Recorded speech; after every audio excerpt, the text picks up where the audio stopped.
سب سے پہلے انبیاء اکرام جو دنیا میں تشریف لائے وہ کون ہے؟ حضرت آدم علیہ السلام. وہ کون ہے؟ یہ آپ نے سنا. اچھا آدم علیہ السلام جب جنت سے دنیا میں تشریف لائے اور پھر یہ دنیا آباد ہونا شروع ہو گئی. اچھا جب حضرت آدم علیہ نبینا علیہ الصلوۃ والسلام پہلے کہاں رہتے تھے؟ جنت میں تھے. جنت سے پھر آپ کہاں تشریف لے کر آئے؟ زمین پر تشریف لائے. اچھا جب جنت سے آپ آئے تو چند چیزیں آپ لے کر آئے. کچھ لے کر آئے بیج. بیج سمجھتے ہیں؟ جو پھل آم کھاتے ہیں ٹھیک ہے تو اس کے اندر سے بیج نکلتا ہے. کوئی بھی پھل کھاتے ہیں تو اس کے اندر سے کیا نکلتا ہے؟ بیج نکلتے ہیں. تو یہ بیج کے کچھ دانے لے کر آئے حضرت آدم علیہ السلام. اچھا پھر جو ہے حضرت آدم علیہ السلام اپنے ساتھ جو ہے کچھ جنتی پھل لے کر آئے. کیا لے کر آئے؟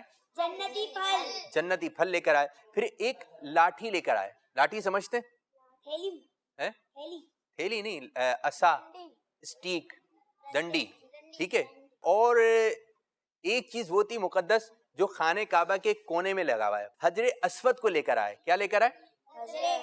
اچھا حضرت آدم علیہ السلام کے بارے میں سننا ہے. حضرت آدم علیہ السلام جب زمین پر آئے تو آپ کو گھبراہٹ ہونے لگی. آپ کو گھبراہٹ ہونے لگی تو حضرت جبرائیل امین علیہ السلام جو ہے وہ اللہ تعالیٰ نے آپ کو بھیجا اور حضرت جبرائیل امین علیہ السلام نے جو اذان دینا شروع کی.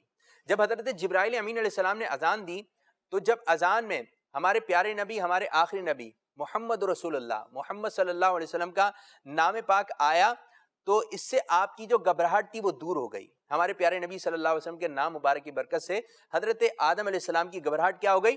دور ہو گئی. پھر آپ نے جو ہے اللہ تعالیٰ کی بارگاہ میں عرض کی کہ رب کریم شیطان جو ہے بہت زیادہ طاقتور ہے، بہت طاقتور ہے، اس سے میری اولاد جو ہے وہ بچ نہیں سکے گی.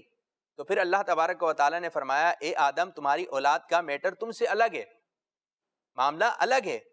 ہم ہر انسان کے ساتھ ایک فرشتہ رکھیں گے اور وہ فرشتہ نیکیوں کی طرف بلاتا ہے، وہ نیکیوں میں مددگار ہوتا ہے. تب آپ نے اللہ تعالیٰ کا شکر ادا کیا کہ رب کریم تیرا شکر ہے. تو حضرت آدم علیہ السلام کی گھبراہٹ کس طرح دور ہوئی؟ ہمارے پیارے نبی صلی اللہ علیہ وسلم کا نام مبارک سننے کی برکت سے. اچھا حضرت آدم علیہ السلام جو زبان بولتے تھے، ہم کون سی زبان بولتے ہیں بچوں؟ اردو ٹھیک ہے، اردو زبان بولتے ہیں. حضرت آدم علیہ نبینا علیہ الصلوۃ والسلام جب جنت سے تشریف لائے تو آپ کی زبان، آپ کی لینگویج پتہ ہے کون سی تھی؟ عربی نہیں تھی. آپ کی لینگویج تھی جو آپ بولا کرتے تھے وہ تھی سریانی. کون سی؟ جیسے انگلش ایک زبان ہے، عربی ایک زبان ہے، اس طرح ایک سریانی زبان ہے. تو حضرت آدم علیہ السلام جب جنت سے تشریف لے کر آئے تو دنیا میں کون سی زبان میں بات چیت کیا کرتے تھے؟ سریانی زبان آپ کو آتی تھی.